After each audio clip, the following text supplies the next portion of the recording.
те гендер үндэсний хорооноос санаачилсан хуваалцъя гэх нэвтрүүлэг дээр миний бие бас энэ удаа зочин сэтгүүлчээр оролцох боломж тохиолоо. Баярлалаа. Тэгээд энэ удаа гендер үндэсний хорооны нарийн бичгийн даргын хоёр дарагтаа бас ярилцах завшаан тохиож байна. Хоёулаа яг ингээд тийм онцлог цаг үед ярилцж байна те.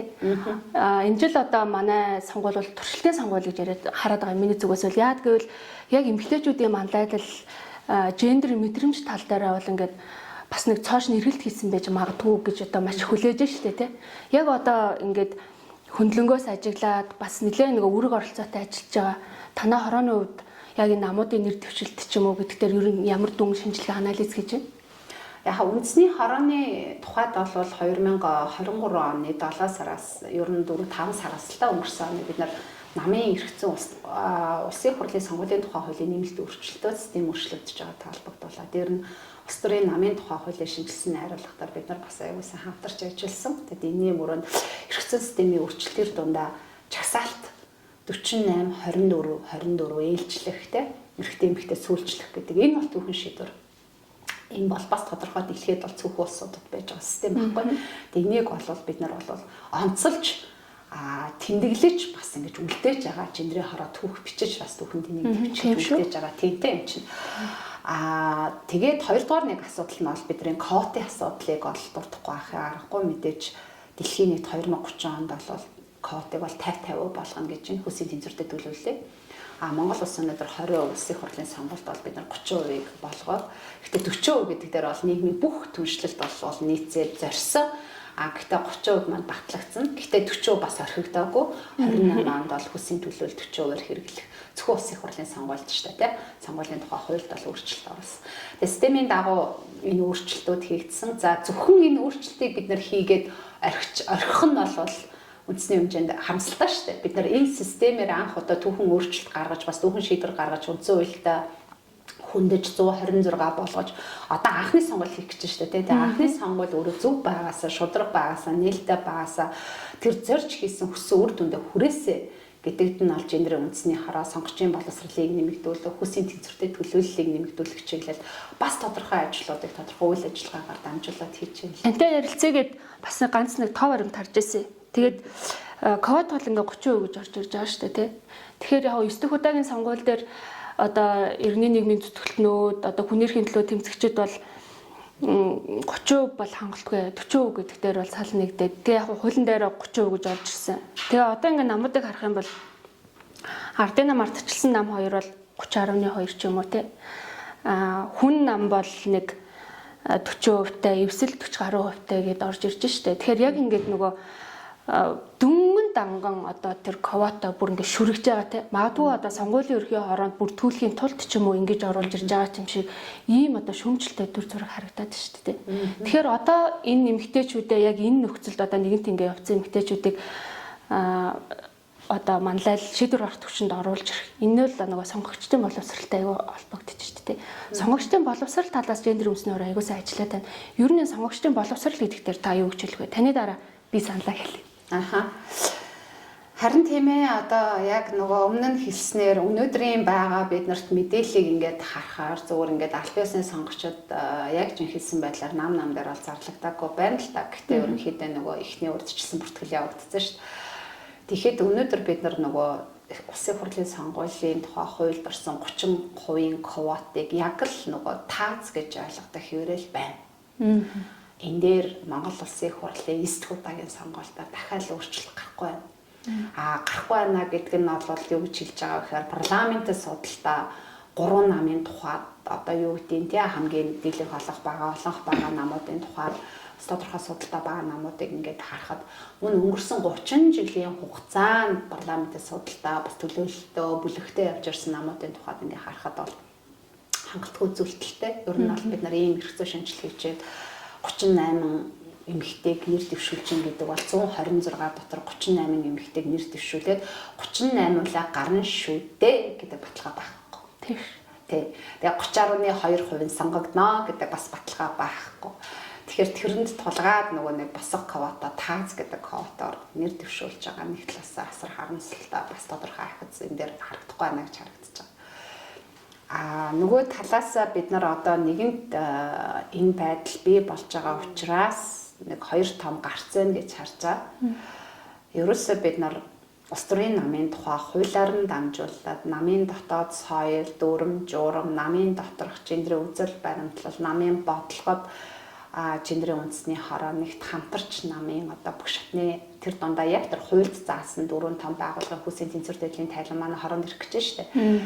Тэгэхээр тухайн улс төрийн намуудтай сонгуулийн бус цагуудад бид нар аягүй сайн хамтарч ажиллаж энэ үзэл баримтлал үнэт зүйл нь өөрөө та бүхний тодорхойлоод байгаа тэр үнэт зүйл рүү хүрэхэд үйлдэлээр манлайлдаг байхын асуудал байгаа. Дэнтэй бид нар гендрийн хорооныг хамтарч ажиллана гэж харж байгаа. Хоёрдугаарт нь яг одоо таны хэлээд сонгогчийн боловсрал. Сонгогчийн боловсрал дээр гендрийн үндэсний хорооны одоо ер нь бол яг үе үед бол гендрийн үндэсний хороо тодорхой ажлууд хийгдчихсэн. Бид нар өнгөрсөн жилийн эрх зүйн шинжилгээтэй холбоотой энэ жил юу ч хийхгүй гэж болохгүй. Бид нар эрх зүйн шинжилгээ хийчихэд сонгуультай жил 4 жил нэг удаа ирж байгаа. 2 том сонгуульд хийгдэх гэж байна орон нутгатайгаа. Энэ сонгуулийн үеэр бид нар сонгогчийн боловсролыг нэмэгдүүлэх чиглэлд бол тодорхой кампанит ажлыг бид нар тодорхой тийм төсөв бол байхгүй улсын төсөв ч юм уу тодорхой төсөл хөтөлбөр зөвшөөрөгдсөн. Мэдээж олон улсын байгууллагуудын дэмжлэгүүд бол байгаа. Тэгэхээр үе шаттай ажлуудыг бас энэ тэнцвэртэй төлөвлөлийг хангах чиглэлүүд ажлуудыг одоо энэ оны эхнээс эхлээл үйл ажиллагаагаараа дамжуулаад хийгээд л байна. Таны одоо ерөн сонгогчийн боловсрал өөрийн жишээ одоо он цаг хөлийн хугацаанд те энэ чиглэлээр одоо ерөн сурвалжлахуун одоо өөрийнхөө энэ ур чадварын хүрээнд энэ байгууллагынхаа ураа сэтгүүлчийн дүрээр ажиллах энэ хугацаанд ерөн сонгогчийн боловсралд манай Монгол улс ер нь хэр анхаарч ирвэтэй зөвхөн сонгуулийн үеэр байна уу? Ер нь тэрнтэйг хуваалцахад ер нь өөрийн чинь сэтгэлээр ямар байж ирв? Ерөнхийдөө бодлогын төвшөнд гэх юм бол манайх одоо нөгөө яг л сонгуулийн үеэр сонгогчдын боловсрал ярьдаг тий.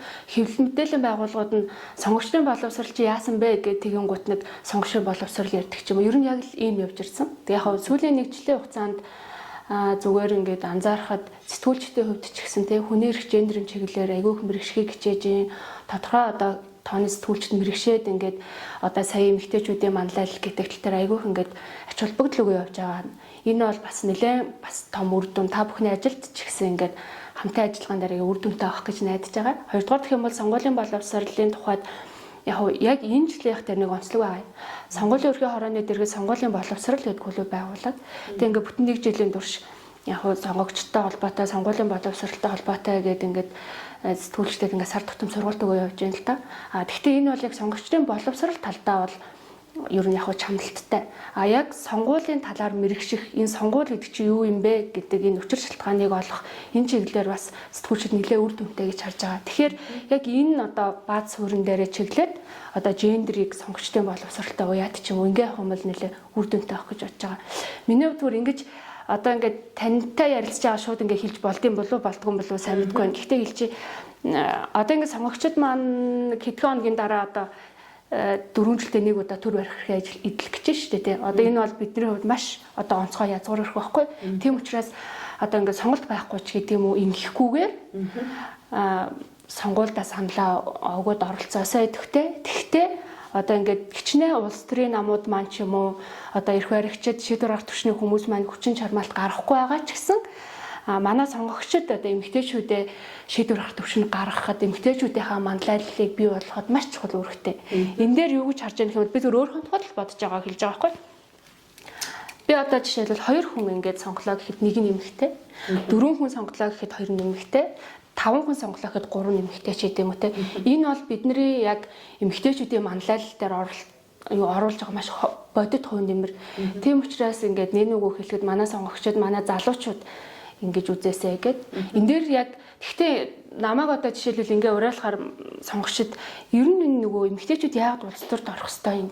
Яагаад ингэж ковот тогтоох хэвээр ингээд айгүй шүмжилдэг штэ. Нэг үеиг батгаад гэхдээ энэ ойлголт өөрчлөгдсөн байх л та. Энэ дээр би юу гэж хэлмээр байдаг вэ гэхээр нийгмийн ингээ олон түвшний асуудлууд байна те зөндөө олон бид нар ингээ 30 жилийн хугацаанд ингээ эрхтэйчүүдээр төр бариулж үзэж ирсэн. Яг энэ дээр одоо жишээлбэл өнөөгийн манай нийгмийн байдаг гэвэл хүн болгон л шүмжилттэй хандж байгаа. Тэгээ бид нар ингээд өөрийнхөө одоо ажил төрөл амьдрал ах үе нийгмийн байдлыг харахаар үнэхээр стресстэй байгаа шүү дээ те. Тэгэхээр энэ дээр эрхтэйчүүд маань ингээд одоо зөөрлөж хэлэх юм бол ингээ хүн хоёр нүдээр харлаа гэхэд ингээ нэг нүдээ тагалчаад хард юм байна. Эмэгтэйчүүд ингээд энэ тэнцүү шийдвэр гаргах төвшөнд гараад ирэхээр хүн хоёр нүдэрээ ингээд нийгмийг бүтэн харж шийдвэр гаргадаг юм байна гэж хэлмээр санагдтыг. Таны хувьд тэг яагаад эмэгтэйчүүдийг бид нэр ингээд шийдвэр гаргах төвшөнд гарах гээд байгаа юм бэ? Яагаад танай байгууллага энэний төлөө ингэж их одоо хүчин чармаал тгчээл гаргаж байгаа юм бэ гэдэгтэр та бас хариулт хэлж өгөөч. Ер нь л шүү дээ тэ нөгөө сонгуульд та саналаа өгч болно өгөхгүй ч байна. Өгөхгүй ч гэж болно. Сонгох эрх нь таны үндсэн хуулиар за яг үндсэн эрх чинь. Та хэнийг ч сонгож болно. Сонгохгүй ч байж болно. Гэхдээ юм болгон дандаа үр дүнтэй ирээдүйд дандаа тэрний үр нөлөө гардаг байхгүй. Төрийн эрх барих дээд байгууллагын төлөөлөлд одоо та сонгох гэж байгаа 4 жилд нэг удаа энэ та эрхийг эдлэх боломж авахгүй яг өрн жилээд байгаа язгуур суур эрх. Тэгээ энэ эрхийгээ бүгдээрээ эдэлж хэрэгжүүлээд дараа нь бид нар эннийхээ төлөө хариуцлага тооцдог тэр системийг дэлхийд даяараа хэрэгжүүлж байгаа. Энэ боломж олдохгүй байгаа улс орн асар их штэ. Энэ боломж огт байхгүй. Хизээж хүсээд ч тэр хүн төрлөختөн тэр арт түмэнд олдохгүй байгаа эрхийн төлөө тэмцэж байгаа маш олон улсууд байгаа хэрэг. Гэтэл бид нар сонгуульд оролцооч сонгох хэрэг нь өөрсдөө хамаарна. Таны санал үнэтэй шүү гэж ярьж байгаа. Бас л ардчлалаа хөгжүүлж аваа цөөх улсууд. Энэ бас л нэг улс нь Монгол улс. Тэгэхээр нэгдүгüүрт нь яалтчгүй бид нар сонгуульдаа идэвхтэй оролцож саналаа өгөөч гэдгийг уриалах нь зөөсний хэрэг. Тэр дундаа Монгол улс залуу хүн амтай, цөөхөн хүн амтай, хүн амын ясных нь бараг 60 орчим гаруй хүн залуу үе. Энэ залуучуудын оролцоо сонгуульд бүр чухал өр нөлөө үзүүлдэг гэдгийг ялцчгүй дэмжиж энэ дэр үндэсний хороо энэ дэр сонгуулаа саналаа идэвхтэй өгөөч гэдэг дээр яг адилхан заавал манай нэг чиг үүргийн ажил биш гэж байгаа ч гэсэн төрийн байгууллагууд үндсэн чиг үүргийнхаа хүрээнд энэ дэр идэвхтэй оролцож төрийн өөрсдийнхээ байгууллагын ажилтаа албаа авчдаг сонгуулаа идэвхтэй өгөхийг уриалж тэр чиг хин сонгох асуудлыг ярихгүй шүү дээ. Олон сонгуулаа идэвхтэй өгөхийг уриалах асуудал ярьж байгаа. Яг тэгвэл энд чинь цаана бидний төсөн татврын мөнгө явж байгаа. Эрс бүрдэхгүй байна. Дахиад нэг өдөр сонгож байгаа. Сонгуулаа өгөөч гэгээд бүх нийтийн амралтын өдөр болгож байгаа. Тэгээ нэг өдрийн ажлын цалин дахиад маш их мөнгө хөрөнгө бидний ирээдүйн хүүхдүүдэд зориулагдах тэр хөрөнгө оруулалт сонгол зохион байгуулагдаж байгаа. Тэгэхээр энд бид нар оролцох эрхтэйгээс гадна бас үүрэгтэй гэж ингэж хараад байгаа. За хоёрдугаарт нь бид нар хэнийг сонгох чинь өөрийн чинь асуудал биш ээ. Бид мэдээж мэдж байгаа гэж магадгүй. Гэхдээ яг өөрийн чинь хэлээд байгаа. Өнөөдөр сонгогдсон байдлаа бид нар ингэж зүгээр харахад 1990 оноос хойш 2020 он хүртэл бид нар 8 удаагийн сонгуульд 608 гишүүнийг гаргасан юм байна. 608 гишүүнээс 544 нь эрэгтэй байгаа байхгүй юу? 64 нь эмэгтэй буюу 11% л байгаа. Тэгээ яг өөрийн чинь хэлдгээр хоёрын нүднийхаа нэгийг таглаж агаад нэгээр нь шийдвэр гарсаар байгаа дээрээ бид нарын яг өнөөдрийн тодорхой Монгол улсын ахиц дэвшил 30 жилийн хугацаанд ардчлалыг бэхжүүлж байгаа улс хугацааны үед хідээж хяналтаа бага ч гэсэн биднэрт нөөц боломж байгаа. Хүн ам цөөхөндөө газар нутаг томтой биднэрт маш том байгалийн баялагууд байдаг. Биднэрт өөр стратеги маш олон салбаруудыг хөгжүүлж байгаа. Тэгэхээр боломжууд бас байдаг тийм. Огт боломжгүй улсууд дээр. Тэгэхээр ийм байгаа нөхцөлд бид нар яагаад энэ хүн амын чинь 50% бүрдүүлээд гэр бүл битгийхэл байгууллага дотор улс орны чинь хөгжилд адилхан тэнцүү үр дүнгээ өгөөд байгаа, үр нөлөөгөө оруулаад байгаа, ачааны үндийг өөрлөцөөд байгаа. Тэгээ ажиллах хүчинд яг адилхан хувийг эзлээд байгаа. Боловсрал эзэмшилтээр магадгүй эрэгтэй хүсээсээ ч өндөр болоод байгаа. Энэ эмэгтэйчүүдээ бид нар яг адилхан тэр шийдвэр гаргах түвшинд нь оруулаад наад ус их орныхаас төлөө гаргаж байгаа шийдвэрүүд чинь нэг нүдээр биш хоёр нүдээр харах тэр сонголтыг бид нар хийж болохгүй гэж. Тэгээ бид нар өнгөрсөн 30 жил суралцсан, хөгжсөн, бас тодорхой асуудлуудыг ингээд бид нар алдсан, цаашаа илүү бид нар алдаагаа давтахгүй хурдтай хөгжээ гэдэг энэ асуудлыг ярьж байгаа. Тэгэхээр ийм нөхцөлд бидний сонголт одоо жоохон ухаантай алс хэдийг харсан өнөөдөр хин нэгний сурталчилгаа гэхээсээ илүүтэйгээр хин нэг нь одоо би нутгаа зориод ирлээ шүү гэл те ийм мөрөө хөтөлбөрийг ингэж хэрэгжүүлнэ. Асын хараагаар айгүй том хүрээгээр манай сонгогчдод миний үр хүүхдэд миний ач зээгийн амьдрах нийгэмд одоо бид нар өөрчлөхгүй бол ингээл яваад ах юм бол ер нь бол тэгэл ирээдүйн залуучууд маань эх орноосоо дайжих те илүү таатай нийгэм рүү явах тэр асуудалд хүрэхгүй тул бид нар тэр шийдвэрүүдээ гаргаасаа гэх. Тэр нь тэгээд илүү эрэгтэй эмэгтэй хүсийн тэнцвэртэй төлөөл буюу 50-50%. Бид нар төсөөллийн судалгаагаар тэнцвэртэй гэсэн чинь айгүй олон хүмүүсийг төрөгдүүлсэн байлээ. Тэгэхээр ер нь бол 50-50 гэж хэлэх хэрэгтэй юм лээ. Яг өрөн чи хэлээд байгаа 2 бол 1-1, 4 бол 2-2, 6 бол 3-3. Тэгээ 8 нэр төр шиг чиглэл 4-4 ч юм уу те. Үнэхээр тэр сонголтод байхгүй байгаа тойрог дээр яагаад гэвэл одоо 10 мандаттай тойрог дээр 2 юм 3 эмэгтэй л нэр дэвшиж байгаа жишээтэй. Тэгэхээр тэр 3 хон бүхэл бүтэн 3-7 2-8 арцтай биш. Яагаад тэр хоёрхан эмэгтэйг би дуулжлахгүй байгаа, сонгоожлахгүй байгаа. Яагаад гэвэл маш цөөхөн эмэгтэйчүүд 30.2% нэр дэвшүүлж байна. За хүн намаас 58 эмэгтэй. За эвслээс нэг хідэлээ да бас нэг 30-40 юм гаруй эмэгтэй. Тэгээд нийлүүлээд дундчлаад нийт дэвшүүлсэн квота харахад нэг 35-40 сонгогдох магадлал нь хэд гэж бид нар харах юм те. Тэгэхээр дахиад нөгөө бүхэл бүтэн 126 дотор чинь нөгөө хүйс чинь дахиад 20-30 өрөхгүй байх үедээ тий. Тэгэхээр ийм эрсдлүүд байгаа учраас бид нар их орныхаа төлөө, гэр бүлийнхаа төлөө Монгол айл бүрийн хаалгаар хөгжил дэвшил, ахиц дэвшил оруулъя гэж бид нар бодож байгаа бол энэ сонголтыг одоо хийх тийм түүхэн цаг үе ирж байгаа. Тэгэхээр бид нар эмэгтэйчүүдээ дэмжээсээ сонгоосоо гэдэг нэг хүүсийг бид нар сурталчилж гэнэ гэж та бүхэн харахаас илүүтэйгээр нэг удаа та нар боломж олгох тэр шийдвэрийг яагаад хийж болохгүй гэж. Яагаад бид нар 33 жилийн хугацаанд нэг удаа хийж болохгүй гэж. Тэгээд цаашаа итгэл үзүүлээд арай нэг өөр байх шүү гэдэг асуудлыг яагаад арчлахгүй гэж те. Ийм л зүйлийг өөрөө чи үзэл бодлоо. Бид нар бол одоо хороо ингэж харж тэгээд ийм чухал учраас гендрийн үндэсний хороо чиг үүргийнхаа хүрээнд яг гендрийн тэгш бус байдал үүсээд байгаа гапийн хувьд бид нар бодлого чиглүүлж ажилладаг. Эмэгтэйчүүдийн хувьд толгомдоо байгаа 3 том бүтцийн асуудлыг нэг нь яг энэ устар шийдвэр гаргах төвшний эмэгтэйчүүдийн оролцсон. Чи зөвхөн Монгол улсад биш. Дэлхийд дахин гарч ш. Дэлхийд дахин өнөөдөр манай судлаачдын хэлж байгаагаар нэг 60 гаруй улсад яг энэ цаг үед сонгуул болж байгаа юм бэл. Парламентийн төлөөлөл үндэсний парламент ассамблегийн сонгох. Тэгээ энэ бүх парламентууд бас мөн ялгаагүй эмэгтэйчүүдийнхээ оролцоо нэмэгдүүлэх асуудлыг ярьж байгаа хэрэг. Бүгд яг нэгэн зэрэг. Орон нутгийн сонгуул дээр бас нэг асуудал байгаад байгаа шүү дээ. Яг хөө ингээд их хурлын сонгуул бол одоо ингээд квот гээ явуулчлаа. Орон нутгийн сонгуул дээр нөгөө квот чинь дахиад 20% байгаад байгаа шүү дээ. Тэгэхээр энэ дээр бас яг тийм одоо ялгуурлал гэх юм уу те гендрийн мэдрэмжгүй байх ч юм уу ийм үйлдэл байна гэд сэтгүүлчид нэлээд хүндэж бичсэн. Ялангуяа манай 100-ны мэдээс өмнө бас нэлээд бичсэн. Тэгээ одоо орон нутгийн сонгуул ингээд төгсөж байгаа учраас бас ингээд хууль өөрчлөх боломжгүй болчихлоо шүү дээ. Тэгэхээр орон нутгийн сонгуул дээр яг одоо төгсөл байдал яаж орж ирж байгаа гэсэн үг. Одоо хуучин хуулиараа л явах юм байна гэж ойлгосон. Яг тэгвэл шинжилэл нэмэлт өөрчлөлт бол хийгдсэнгөө. Тэгээ эн чинь нөгөө 10 сар зохион байгуулагдах сонгуул. Тэгээд хуулинд байгаа квот нь 20%-аар ямар нэгэн одоо нөгөө дэмжлэг энэ төр бол байхгүй. Тэгээ яг одоо системийн хувьд яг ингээл өрсөлдөөл энд бол орон нутгийн сонгуулийг зүгээр ингээ харахад яг л нөгөө эмэгтэйчүүд хамаг байдаг хүчээрээ гээл уралддаг шиг нэг тийм л өмнөх нөхцөл байдал хэвээрээ. Гэхдээ нэг ажиглагдж байгаа зүйл нь болохоор зүгээр яг бодит үннийг л одоо манай сонгогчид мэдэх хэрэгтэй. Тэр нь ал юу вэ гэхээр үнэхээр орон нутагт чинь орон нутгийн төрийн албанд, орон нутгийн хувийн хвшилд, орон нутгийн одоо бүхэл байж байгаа тэр одоо мэдлэг бүхий бас салбар төлөөлөлд бол эмэгтэйчүүд бол дийлэх нь ажиллаж байна. Зүгээр л төрийн албаны шалгалт орон нутагт ингээд улс даяараа зарлахад орон нутагт бүртгэгдэж байгаа төрийн албан хаагчдын төрийн албанд орё гэсэн одоо бүртгэгдэж байгаа нийт албан хаагчдын нийт одоо хүмүүсийн хүүсийн тэнц харьцааг харахад л ерөөсөө 60-аас доош буухгүй байгаа байхгүй эмэгтэйчүүд.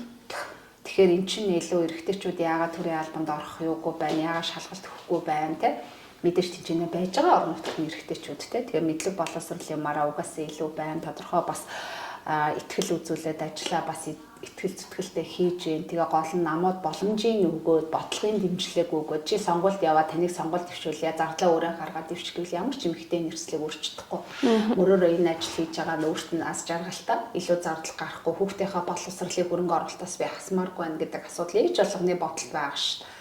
Тий гэтэл та сонгуульд ороод ингэн та ийм зардал гарна энийг өрөөд өөрөө ор. Тэгээ дараа нь одоо энэ ажил дээр мэдээж тэр нь одоо юу гэдэг төрийн захиргааны албан тушаал үеж тэрнээсээ гараад намд ороод дэвшдэг дараа юу юучгүй цалинжгүй юу тодорхойгүй айгүй олон зүйл дээр эмэгтэйчүүд инсэлдэг гэр бүл яах бэлээ, нөхөр яах бэлээ, аав ээжүүд юу гэх бэлээ, ажил албан тушаал яах бэлээ, ийшээ орчвол гэр бүлд ямар дарамт ирэх бэлээ, миний хүүхдүүд хэдэн настай л асар олон зүйлийг бодож байдаг. Гэхдээ энэ болгонд нөгөө бодлогын дэмжлэг үзүүлж тэр хүнд буцаага тэр хүний хүч хөдөлмөр ийм зүйлд очиж хэрэглэгдэн та ингэн гэдэг итгэлийг тухайн нам эмэгтэйчүүдэд аягүй сайн урам зориг өгч бодлогоор дэмжихэд бол нэг эмэгтэйчүүд байхгүй байна, олдохгүй байна гэдэг тэрнийг олон нийтийн нэвшмэл ойлголт одоо л байхгүй болсон шүү дээ. Эмэгтэйчүүд бэлтгэгдэж байна, дэмжиж байна, орё гэж байна. Яагаад ерөөсөө болио одоо энэ байдал байх байдгаар ерөөсөө өөрсдөө орж өөрчлөе гэсэн сэтгэл тийм шулууц маш олон эмэгтэйчүүд байдаг. Аймагуудад бид нар ингээл ажиллагаагаа хийхэд тэгээ энэ чиглэлийн төрөмс байгууллагууд нас их сайн ажиллаж байна. Тэгэхээр энэ чиглэлд эмэгтэйчүүдэд дэмжиж төвшүүлээсээ эмэгтэйчүүд маань бас уран зоригтой ороод энэ асуудал дээр голон төвчөөд гараад ирдэг.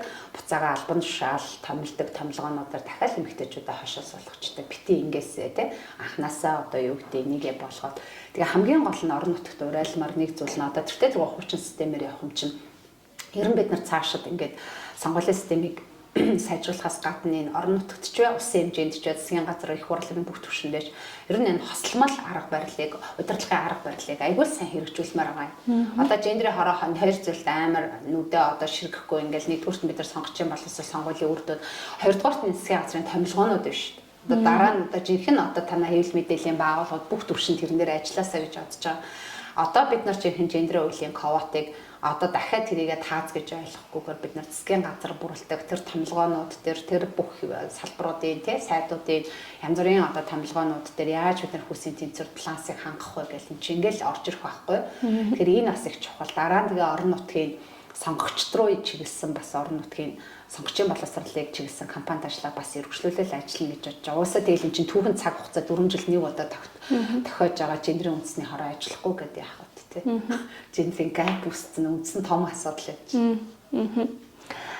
Яг би тэрийн одоо үзэгчтэй өгөх гэж байгаа тий. Миний хувьд сэтгүүлчээр үзэгчтэй өгөх гэж байгаа одоо хамгийн гол мессеж маань сонгогчдын боловсрол байсан. Тэгээд одоо гендрийн үндэсний хороо юу их вэ ч гэдэг юм уу.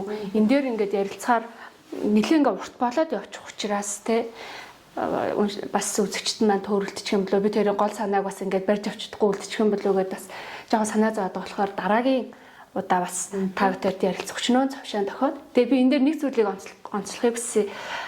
Гендер үндэсний хорооноос зочин сэтгүүлчээр ингээ орж ирэхэд би бүр маш их баяртай хүлээж авсан.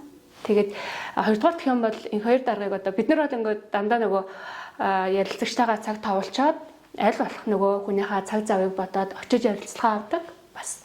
Тэгээд энэ хоёр даргаыг одоо энэ тогтмол хэвлэл тэ гэдгийг юу юу гэж ойлгодог юм бэ? Тэгээд ингээ манай сон дээр ирээд манай редакцээр бид нартай ярилцаач гэдэг одоо саналыг минь бас тавьж үзсэн. Тэгээд ингээд маш уриалхан хүлээж аваад манай редакцаар ирсэн. Тэгээ манай энэ сонингийн маань ингээд бүх архивууд энд байж байгаа. Тэгээ энэ таширмыг тохиолдуулаад танаас ер нь энэ тогтмол хэвлэл гэдгийг та ер нь юу гэж боддгийг ингээд бас засгийн газрын хэрэгжүүлэгч ингээд агентлаг ингээд том одоо чухал үүрэгтэй ач холбогдолтой энэ бүтцийг удирдах байгаагийн хувьд ер нь тогтмол хэвлэлүүдтэйгээ хамтарч ажиллах ч гэдэг юм уу те энэ ач холбогдлыг бас хэлж өгөөч гэж хүсэж байна. Харин одоо энэ уламжлалт хэвлэлийг дэмжээлгүйгээд ирсэн байдаг ба штэ. Тий.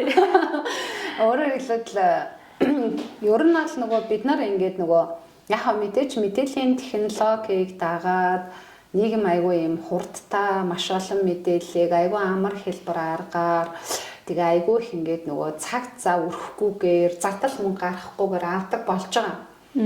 Гэхдээ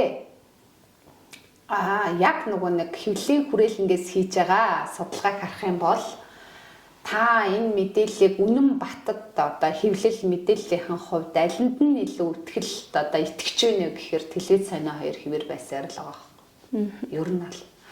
Тэгэхээр эн чинь юу ярьж байна гэхээр надад амар олон мэдээлэл шүүлтэргүйгээр энэ тэндээс хүрж байгааг би шууд аваад итгэл үнэмшилтэйгээр тэрийг өөрийнхөө мэдлэг болгож мэдээлэх нь тухайлбал бидний хувьд тэр тусмаа төрийн албанд ажиллаж байгаа хүмүүсийн хувьд за тэр тусмаа удирдах албан тушаал хийж байгаа хүмүүсийн хувьд бол хэр бас зохимжтой бай тээ хэр одоо хүртээмжтэй байх гэдэг асуудал.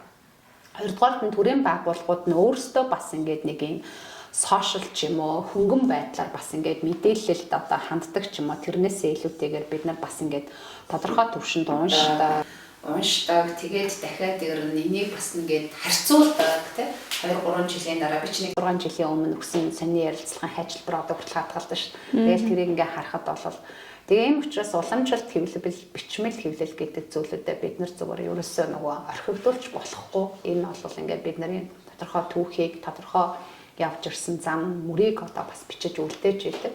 А гол нь гагцгүй зүгээр энэ сонинг бид нар авах, хүргэх, мэдээлэхэд зүгээр энэ арга хэлбэрийн хувьд манай бас энэ хэвлэмэл бүтээгдэхүүн, хэвлэмэл одоо бүтээгдэхүүнийг үйлдвэрлэж байгаа байгууллагууд, сонингууд маань ямар хэлбэрээр хүргэж, ямар хэлбэрээр бас орчин цагийн энэ юутай илүү уялдаж те аль жилч хэлбэрт хүргэж тэгээд энэ чиглэлээр бас бичиж байгаа.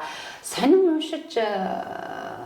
уншихгүй байх тусам одоо юу гэдэг энийг хэрэглэхгүй байх тусам нөгөө мэрэгжлийн түвшинд бичдэг тэр хүмүүс нь хоордоод байгаа юм болов гэж боддоо шин. Тэ? Яа тэгвэл шаардлагагүй байна гэж бодоод байгаа байхгүй. Ерөөсөө бичих шаардлагагүй нь хүмүүс уншихгүй юм чинь гээд. Тэгээд дахиад бүр буцаад эсрэгээр нь хүмүүсийг уншуулахгүй байх руу чиглүүлж болохгүй шин. Одоо бид нар чинь нэг үе чи ерөөсөө тэгж байгаа. Одоо буцаад нөгөө орж ирж шин тэ. Нөгөө дотрын бах огт иддэггүй өөстө нөгөө юу лээ нөгөө гээл бид нар ч өстө шарт тос гэж юу вэ энэ юу вэ гэл ингэдэг ч одоо буцаагаад бараг 5 цулын цовин ч юм уу 5 цулын шүлэн хамгийн үнэтэй хоол болж хувраад буцаад бидний хамгийн нөгөө эрүүл гэдгээ хүлээн зөвшөөрөөд яг тэрэн шиг одоо бид нар буцаагаад бичдэг асуудлыг хөндөж чаддаг бас тодорхой юмыг бодогдуулдаг мэдээлдэг харьцуулах боломжтой тэр бичдэг хүмүүсээ буцаага өгүүлж эхэлж байгаа. Тэгэхээр ямар ч юм нөгөө тодорхой цаг үед манддаг. Тэгэл тодорхой цаг үед ингээл харьцуулагдаад буцаж ингээл сэрэгдэг тэрэл цаг үеэр тэгэхээр бүр орхитуулж хэрхэж болохгүй. Энийгээ бол бичих. Тэгээд гендрийн үндэсний хороо тэр дундаа энэ үзэл баримтлалынхаа үндсэндээ бид нар сүүлийн 2 жил бас хэл мэдээллийн байгууллагууд дотроо сонинтой бас хамтын ажиллагаагаа айгуу сайн дэмжиж байгаа. Тэгээд энэ чиглэлийн бас бичдэг сэтгүүлч нарыгаа дэмжиж ажиллая гэж байгаа. Энэ чиглэлийн ажил нь гэдэг нь илүү гендрийн мэдрэмжтэй, хүний эрхийн үзэл баримтлал үнэт зүйлтэй энэ хэвлэл мэдээллүүд олон болоход яг бичиж хүргэдэг сонингоос эхлээ манлайлаасаа тэр бодлогоор бол бид нар аягүй дэмжиж ажиллаж байгаа. Тэгээ ирээдүйд бас ажиллана гэж бол бодож байгаа. Тэгээ энэ чиглэлийн олон бас редакторууд бас юм бичдэг энэ сэтгүүлч нар маань илүү олон болоосоо асуудлыг нэг удаагийн 1 минут 2 минутын бичлэгээр биштэй бид нарт бас ингээд бичээд уншуулад тэр мэдлэгийг бас олгож байгаас л гэж хүсэж байна. Таны түрүүний хүнддэг асуудал маш зөв. Одоо нөгөө уламжлалт хэвлэлээ орхихгүйгээр одоо энэ орчин үетэй яаж хөл нийлүүл цотлох вэ гэд. Тэгээ энэ дээр яг би боломж олцсон дээр ганцхан зүйл хэлхийг хүсэж байна. Манай үндэсний өдөртний 100-ны мэдээс сонин уламжлалт хэвлэлээ мэдээж хадгалж байгаа. Тэгвэл яг нөгөө орчин үетэй хөл нийлүүлээд яг энэ нөгөө нэг захим гэдэг рүүгээ бас нэлээд өөрчлөлт шинжилэл хийгээд орж ирж байгаа. Тухайлбал манайх одоо уламжлалт хэвлэлээс гадна сан гэд тэрэнд манай сонины одоо бүх түүх, архив тийшээ хүмүүс нэвтэрч ороод манай сонинг онлайнаар маш чанартайгаар ингээд уншичдаг. Гэхдээ бол нөгөө сонинг гартаа бариад уншихтай бол зүйрлэшгүй шүү дээ. Тэгээд ер нь бол сонин гэдэг бол одоо 10 гаруй жил ажиллаж байгаа одоо залуу сэтгүүлчийн хувьд бол амар их үнцэнтэй, маш их зүйлийг сургадаг, маш ёс зүйтэй ажиллах тэр одоо үн цэнийг сэтгүүлчдэд өгдөг. Тэгээд түүх бичиж гин хамгийн гол нь нөгөө тэнцвэртэй, олон талын байр суурьтай, аль нэгний талд ингэж холбирч одоо мэдээлэхгүйгээр тийм ингээ маш олон ингээд ёс зүйтэй мэрэгжлийн байх тэр үн цэнийг өгдөг учраас сонд ажиллах дуртай. Тийм учраас залуу сэтгүүлчтэй бас сонд ажилласаа, соны галт тоогон чанагдаасаа гэж хүсдэг. За одоо ингээд бид хоёр ярилцлагын цаг дууссан баг те. Хоёлаа сонгуулийн дараа саяын таны яг хэл дээр нөгөө томилгоонууд дээр гендрийн одоо тэгш байдлыг яаж хангах юм бэ гэдэг дээр бас дараагуудаа ярилцсанаа. Тэгээд хэрвээ сошиалар одоо энэ нэвтрүүлгийг ярилцахгүй ч гэсэн бас манай сонин дээр зөндөө олон удаагийнхаа ярилцлага хийж өгнө гэж танд ямарч байсан хэлмээрээ. Тэгээд бид одоо хоёулагийн ярилцлага миний урилгыг гэхүү таны урилгыг гэхүү хоёулаа ингээд гоё ярилцлага гоё халуун дотно одоо ингээд одоо үзэгчдэд маш их бас ингээд зүйл бодуулахыг хичээсэн тийм ярилцлагыг одоо надтай хийсэнд маш их баярлалаа. Тэгээд таны ажилд том амжилт хүсье. Баярлалаа. Зоны мэдээ сонины бид нар бас нэлээд удаан хугацаанд энэ чиглэлд мэдээллийг өмнө бодит байдлаар нөхөрч байгаа сэтгүүлч Уянгадаа бас баярлалаа. Манай хуваалцын нэвтрүүлгийн зочин сэтгүүлч бид нар бас цаашаад олон ийм сэтгүүлчдийг бас нэвтрүүлгээрээ дамжуулж хүргэе гэж бодож байгаа. Тэгээд эцэст нь Викторийн ярианы хамгийн гол зорилго маань өөрөө уянга маань хэлсэн. Бид нар Монгол Улсын их хурлын сонгуул гэдэг бол эх 4 жил Монгол Улсын бас хов заяа хүчлийг одоо урагшлуулах ахицсуудыг гаргаж ирэх тэр он цаг хугацаас бидний хүлээж байна. Тэгээд сонгогч бүрийн одоо сонголт мэрэгэн байх болтугай мэргэндээ илүү хүн амынхаа төлөөллийг тэнцвэртэйгээр гаргаж ирэх, хүн амын бүлгүүдийн төлөөллүүдийг дэмжих, дээр нь нийгмийн салбар бүрийн төлөөллүүдийг, мэрэгжил бүрийн төлөөллүүдийг бас тодорхой түвшиндээ 126 маань төлөөллийн ардчлалыг бэхжүүлсэн. Тэгээд анхны бас энэ системийг өөрөө зөв хөтөлсөн тийм сонгуул байх болтугай гэж хүсэж байна. Тэгээд Жиндэрийн үндэсний хороо сонгогчийн боловсролыг нэмэгдүүлэх чиглэл цаашид бас хорооны бодлого бол чиглэгдэж ажиллана гэдгийг бас хэлхийг хүсэж байна. Баярлалаа. За баярлалаа.